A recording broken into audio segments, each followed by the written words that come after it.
সবাইকে স্বাগত এটি নিউজে। আপনারা দেখছেন ইসলামী ব্যাংক প্রেজেন্স হ্যাপেনিং পয়েন্ট। আপনাদের সাথে আছি আমি আকাশ এহসান। দর্শক, আমরা প্রায় প্রতিদিন হাজির হয়ে যাই একটি নতুন বিষয় নিয়ে এবং আমাদের সাথে থাকেন একজন অতিথি। আমরা সেই বিষয় নিয়ে আলোচনা করি এবং এর ভেতরের গল্পগুলো আপনাদের জানাই। আজকের আমাদের বিষয় হচ্ছে স্বস্তি ফেরেনি সড়কে, এবং এই বিষয়ে আলোচনা করতে আমাদের সাথে আজকে স্টুডিওতে হাজির হয়েছেন মোজাম্মেল হক চৌধুরী, মহাসচিব, বাংলাদেশ যাত্রী কল্যাণ সমিতি। আপনাকে স্বাগত জানাচ্ছি আমাদের স্টুডিওতে। আপনাকেও ধন্যবাদ এবং এটিএন নিউজের যারা দর্শক শ্রোতা সবাইকে এই অনুষ্ঠানে স্বাগত জানাচ্ছি। দর্শক, আমাদের বিষয়বস্তু স্বস্তি ফেরেনি সড়কে। বড় বড় মেগা প্রকল্প, দিনকে দিন রাস্তার উন্নয়ন, সড়কে চলা, ডাম্পিংয়ে থাকা লক্কর ঝক্কর গাড়ি সড়কে চলা এবং আইন না মানা এবং দুর্বল আইনের ফলেই স্বস্তি ফেরেনি সড়কে এবং যাত্রী এবং জনগণের দুর্ভোগে আসলে সীমাহীন। এই বিষয়গুলো নিয়ে আমরা আলোচনা করব আজকে আমাদের অতিথির সাথে। আমি চলে যাচ্ছি আমাদের অতিথির কাছে। জনাব মোজাম্মেল হক চৌধুরী, আপনার কাছে প্রথমেই প্রশ্ন, সড়কে আসলে অস্বস্তি, এই অস্বস্তির মূল কারণগুলো কি? ধন্যবাদ আপনাকে। আপনি একটি গুরুত্বপূর্ণ বিষয় সামনে নিয়ে এসেছেন। এটা আপনার নয়, এটা এদেশের 16 কোটি মানুষেরই প্রশ্ন। আপনি নিশ্চয়ই লক্ষ্য করেছেন, আমরা একটা নতুন সরকার পেয়েছি। যখনই আমরা এই সরকার পেতে যাচ্ছিলাম যে গণ আন্দোলনের মধ্য দিয়ে একটি রাজনৈতিক সরকারের ক্ষমতাচ্যুত হলো, সাথে সাথে আমরা দেখলাম থানায় হামলা হয়েছে, পুলিশের উপর মানুষের ক্ষোভ ছিল, সেই কারণে পুলিশ দায়িত্ব থেকে সরে গিয়েছিল, ট্রাফিক ব্যবস্থা ভেঙে পড়েছিল। আমাদের শিক্ষার্থীরা দায়িত্ব নিয়েছিলেন, কিন্তু শিক্ষার্থীরা আন্তরিকতা নিয়ে দায়িত্ব নিয়েছিলেন, তাদের মধ্যে প্রশিক্ষণলব্ধ জ্ঞান ছিল না। কারণ ট্রাফিকিং এটা একটা ইঞ্জিনিয়ারিং বিষয়। এই ইঞ্জিনিয়ারিং বিষয় আর দেশপ্রেমের বিষয় দুটো কিন্তু আলাদা বিষয়। একটা কারিগরি বিষয় আর একটা লব্ধ জ্ঞানের বিষয়। এখন যে বিষয়টি অত্যন্ত গুরুত্বপূর্ণ সেটা হলো যে আমরা দীর্ঘদিন পরেও আমরা ট্রাফিক যখন ফেরত আসলো, আমরা দেখেছি কোথাও কোথাও ফেরত এসেছে, কিন্তু কোথাও কোথাও এখনো ফেরত আসতে পারেনি। সার্বিক ব্যবস্থাপনার যে একটা জটিলতা তৈরি হয়েছে, আপনি নিশ্চয়ই লক্ষ্য করেছেন, রাজধানী ঢাকা বা চট্টগ্রামের মতো গুরুত্বপূর্ণ শহরগুলোতে আগে প্রধান সড়কে ইজি বাইক অটোরিক্সা চলতে পারতেন না। হাইকোর্টের একটা আদেশে তারা নিষিদ্ধ ছিলেন, জাতীয় মহাসড়কে চলাচল নিষিদ্ধ ছিলেন। যখন পুলিশের অনুপস্থিতি, আইন প্রয়োগের শিথিলতা বা গাফিলতি বা এই যে দায়িত্ব থেকে ট্রাফিক পুলিশ যখন রাস্তা থেকে সরে গেলেন, তখন কিন্তু এই সুযোগটা নিয়ে ইজি বাইক অটোরিকশা, ব্যাটারি চালিত রিক্সা, মোটর রিক্সা, সমস্ত রিক্সাগুলো, সমস্ত যানবাহনগুলো যেন একটা নেক্সাসে পরিণত হয়েছে।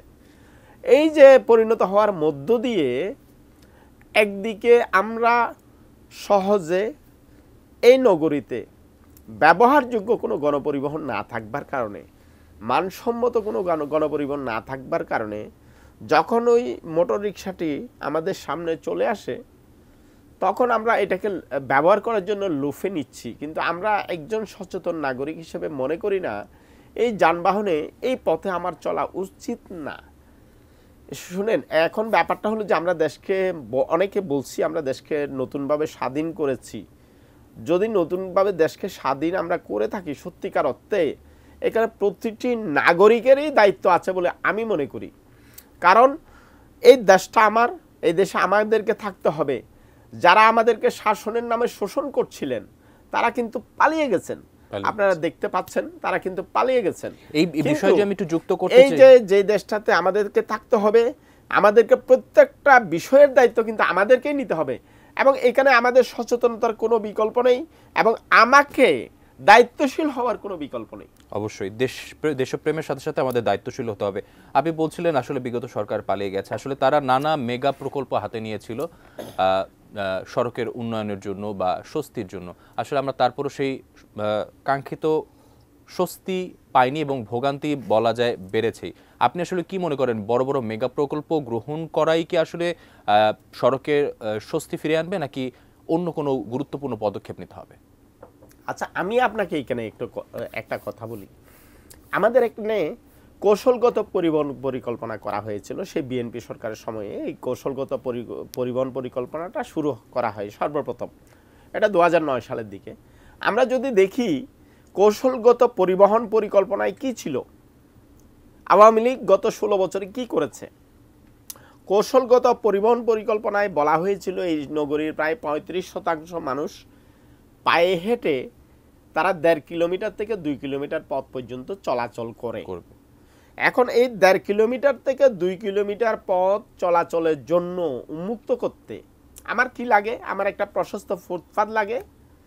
আমরা যাত্রী কল্যাণ সমিতি থেকে আমরা যখন দেখলাম, বিভিন্নভাবে দেখলাম ফুটপাত উচ্ছেদ করা যাচ্ছে না রাজনৈতিক চাঁদাবাজির জন্য, কেবলমাত্র রাজনৈতিক দুর্বৃত্তদের জন্য, রাজনৈতিক চাঁদাবাজির জন্য আমরা ফুটপাত আমরা হাঁটার পরিবেশ পাচ্ছি না। তখন আমরা সুস্পষ্ট একটা দিলাম সরকারের কাছে, সাজেশন দিলাম, আপনার রাস্তার আমাদের দুটো সড়কের মাঝখানে একটা রোড ডিভাইডার আছে, রোড ডিভাইডারের উপরে দিয়ে আপনি একটা উড়াল ফুটপাত দেন, যেটা আমরা এই পার থেকে এই পারে পার হওয়ার জন্য যে ইয়াটাকে ব্যবহার করি, এখন ফুটওভারকে ব্যবহার করি, এই ধরনের আমাকে একটা উড়াল ফুটপাত দেন। দিতে পারলেন না, এটা অল্প টাকায় করা যায়। আচ্ছা, এতে করে আমার যে যানজট এবং জনজট দুটো কিন্তু আমরা অন্তত 50% কমিয়ে নিয়ে আসতে পারি। নাম্বার 1। আমাদের যে স্বাস্থ্য ব্যবস্থার উপর এখন ডায়াবেটিসের যে একটা চাপ তৈরি হচ্ছে, যে আমাদের যে অর্থনীতির উপর একটা চাপ তৈরি হচ্ছে, এখান থেকেও বেরিয়ে আসার একটা সুযোগ ছিল, কিন্তু সরকার এই ছোট ছোট বিষয়গুলোকে কর্ণপাত করেনি।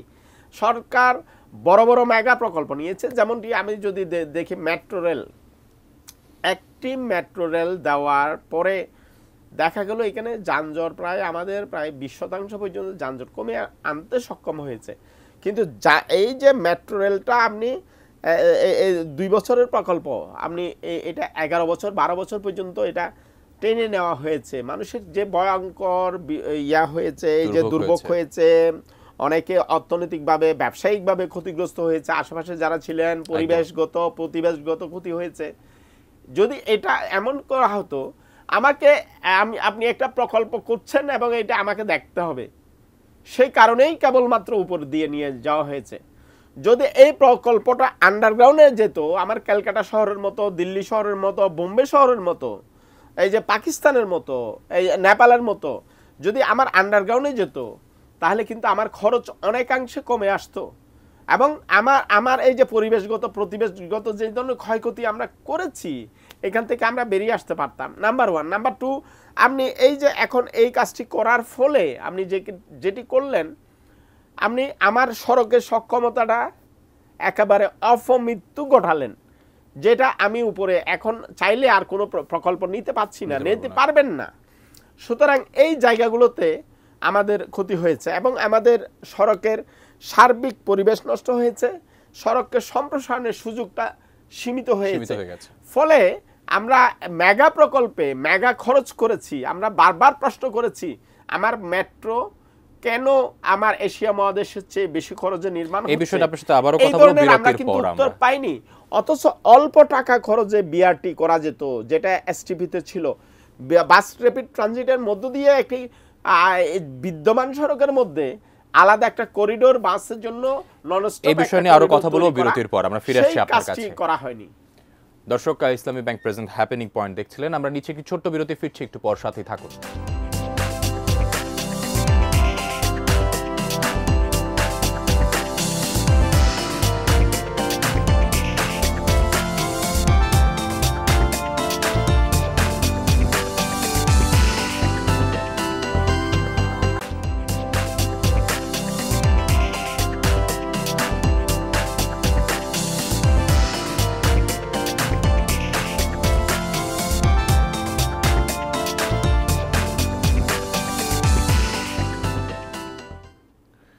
দর্শক, বিরতির পর আবারও স্বাগত ইসলামী ব্যাংক প্রেজেন্স হ্যাপেনিং পয়েন্টে। আজকে আমাদের বিষয় স্বস্তি ফেরেনি সড়কে আমরা কথা বলছিলাম। ফিরে যাচ্ছি আমাদের অতিথির কাছে। জনাব মোজাম্মেল হক চৌধুরী, আপনার কাছে সাথে কথা বলছিলাম।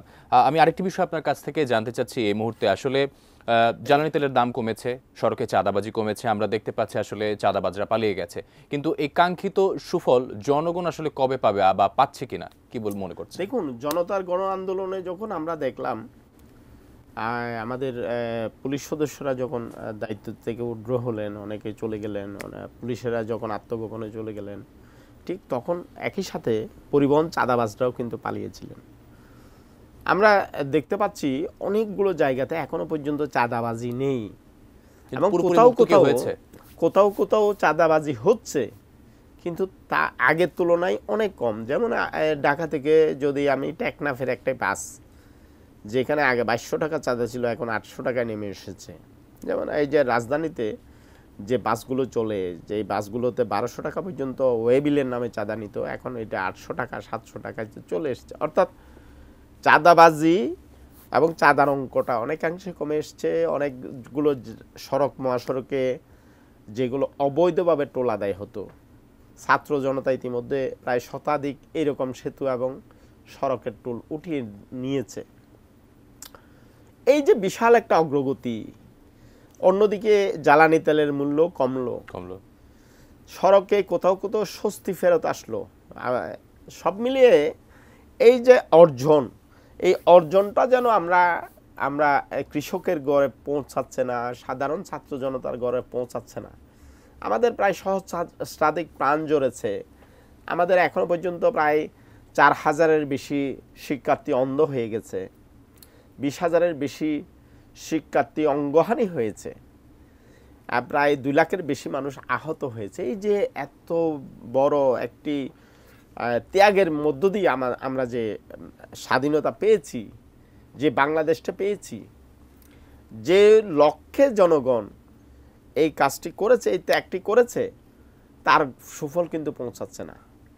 কারণ আপনারা নিশ্চয়ই লক্ষ্য করবেন, চাঁদাবাজরা পালিয়েছে। আওয়ামী লীগের লোকে আমরা যারা পরিবহনে চাঁদাবাজি করে তারা কোনো না কোনো ক্ষমতার সাথে যুক্ত, কিন্তু বর্তমানে যারা ক্ষমতায় আছেন তারা তাদের সাথে কোনোভাবেই যুক্ত হতে পারছেন না।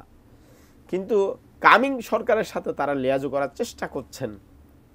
এখন যে বিষয়টি আমাদের বিগত দিনে মানুষের শোষণ বঞ্চনার বিরুদ্ধে আমরা দেখেছি, একেবারে গ্রামের কৃষক, গৃহবধূ সবাই কিভাবে রাস্তায় নেমে এসছিল। আমরা আগামী দিনে যারা ক্ষমতায় আসবো, আমাদেরকে এই বিষয়গুলো কিন্তু ভাবতে হবে।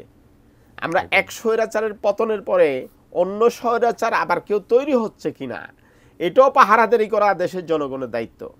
কিন্তু আমরা দেখছি এই যে চাঁদাবাজটা পালিয়েছে, কিন্তু চাঁদাবাজি বন্ধের সুফল যেটি আমরা পাওয়ার কথা, আমার দ্রব্যমূল্য আপনি নিশ্চয়ই জানেন, বাংলাদেশের সড়কে প্রায় আমাদের হিসাবে 26,000 কোটি টাকার মতো প্রতি বছর চাঁদাবাজি হয়। এই 26,000 কোটি টাকা আমাদের স্টাডিতে বলে সড়কে 5 থেকে 7% পর্যন্ত পণ্যর দাম বাড়ায়।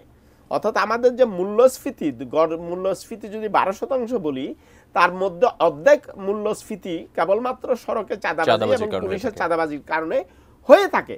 তাহলে এখন চাঁদাবাজরা পালালো, কিন্তু আমি এই 12% বা 6% মূল্যস্ফীতি আমার পকেটে কেন, সাধারণ মানুষের পকেটে কেন ঢুকছে না? এই জায়গাগুলোতে সরকারের প্রখর নজরদারি করা দরকার।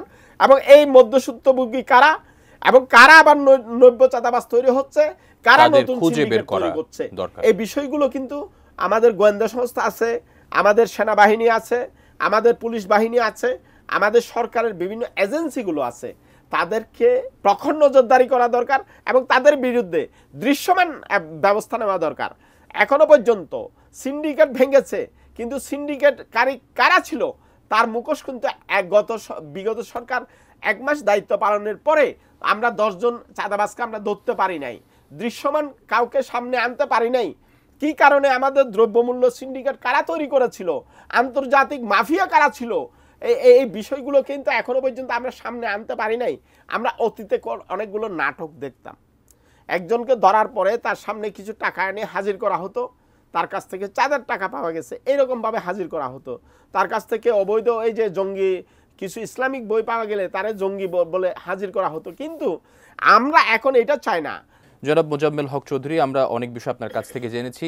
একদম আমরা শেষ মুহূর্তে আপনার কাছ থেকে আমরা সংক্ষেপে 2টি বিষয় জানতে চাচ্ছি। আসলে শ্রমিকদের প্রশিক্ষণ এবং যারা ড্রাইভার আছেন তাদের প্রশিক্ষণের ব্যাপারে আসলে সবাই দেখা যায় অনীহা প্রকাশ করে, এটি গুরুত্বপূর্ণ কিনা এবং আপনাদের যে বাংলাদেশ যাত্রী কল্যাণ সমিতি এদের ভবিষ্যৎ পরিকল্পনা কি? দেখুন, আসলে এই যে শ্রমিকদের বা চালকদের প্রশিক্ষণ, আমরা দীর্ঘদিন যাবৎ এই যে গেল আওয়ামী লীগ সরকারের 16 বছরে দীর্ঘদিন যাবৎ এই বিষয়গুলো বলে আসবার চেষ্টা করেছি। একটা সময় পরে আমরা দেখলাম গণমাধ্যমগুলো যখন সোচ্চার হলেন, যাত্রী এবং নাগরিক সমাজ যখন সোচ্চার হলেন, তখন সরকারের পক্ষ থেকে কিছু ট্রেনিংয়ের ব্যবস্থা নেওয়া হয়েছে, একদিনের প্রশিক্ষণের। কিন্তু আমরা দেখতে পাচ্ছি এইখানে একটা বিশাল বাজেট হয়, বিশাল কিছু টাকা খরচ হয়, কিন্তু এখানে যে কারিকুলাম, এখানে কিন্তু ত্রুটি রয়েছে। এখন ব্যাপার হলো যে সরকারের আন্তরিকতার জায়গাতে, গবেষণার জায়গাতে আমরা দীর্ঘদিন যাবৎ লক্ষ্য করছি সড়কে আসলে আমরা গত 16 বছরে দেখেছি গলাবাজির মধ্য দিয়ে অনেক কিছু সমাধানের চেষ্টা করা হয়েছে, মানুষকে আশ্বস্ত করার মধ্য দিয়ে সব কিছু সমাধান করে দেওয়ার চেষ্টা করা হয়েছে। আমরা দেখেছি তারা যখনই আমরা নাগরিক সমাজের এই বিষয়গুলোকে সামনে আনি, মানবিক গণপরিবহনের কথা সামনে আনি, ভাড়া নৈরাজ্যের কথা সামনে আনি, তখন তারা পদ্মা সেতু এবং মেট্রো রেল দেখি আমাদেরকে বুঝ দেওয়ার চেষ্টা করেছে। এখন যে বিষয়টি আমাদের কাছে খুব জরুরি সেটা হলো যে আসলে এই সেক্টরের গবেষণা। আমরা এই সেক্টরটাকে দেখছি একটা আমলাতান্ত্রিক সেক্টর, এখানে আসলে উন্নত বিশ্বের মতো আমরা এখানে কারিগরি সেক্টর হিসেবে গড়ে তুলতে পারিনি। এখন আমাদেরকে কারিগর দরকার, কারিগরি প্রতিষ্ঠান দরকার। আমরা বলেছিলাম মেট্রো রেল যখন তৈরি করছে তখন বলছিলাম একজন সাবেক আমলাকে এখানে এনে এমডি বানানো হয়েছে। আমরা বলেছিলাম আন্তর্জাতিক বাজার থেকে অভিজ্ঞ বিশেষজ্ঞ নিয়ে আসা হোক, তাহলে আমার খরচ কমতে পারে, আমাদের সার্ভিস বাড়তে পারে এবং ভাড়া কমতে পারে। এই যে সার্বিক ব্যবস্থাপনার জায়গাতে কারিগরি জ্ঞান, কারিগরি ধ্যান, এই জিনিসটাকে নিয়ে আসা।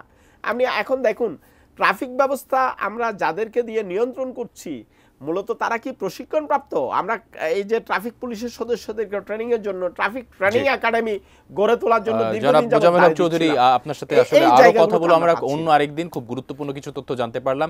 অসংখ্য ধন্যবাদ আমাদের স্টুডিওতে আজকে হাজির হওয়ার জন্য। আপনাকে ধন্যবাদ। এটি নিউজের সকল দর্শক শ্রোতা, এখন যারা দেখছেন, ইউটিউবে যারা দেখবেন, সবাইকে ধন্যবাদ। ধন্যবাদ। দর্শক, আপনারা দেখছিলেন ইসলামী ব্যাংক প্রেজেন্স হ্যাপেনিং পয়েন্ট। আজকের মতো বিদায় নিচ্ছি, কাল আবার দেখা হবে নতুন কোনো বিষয় নিয়ে। ধন্যবাদ সবাইকে।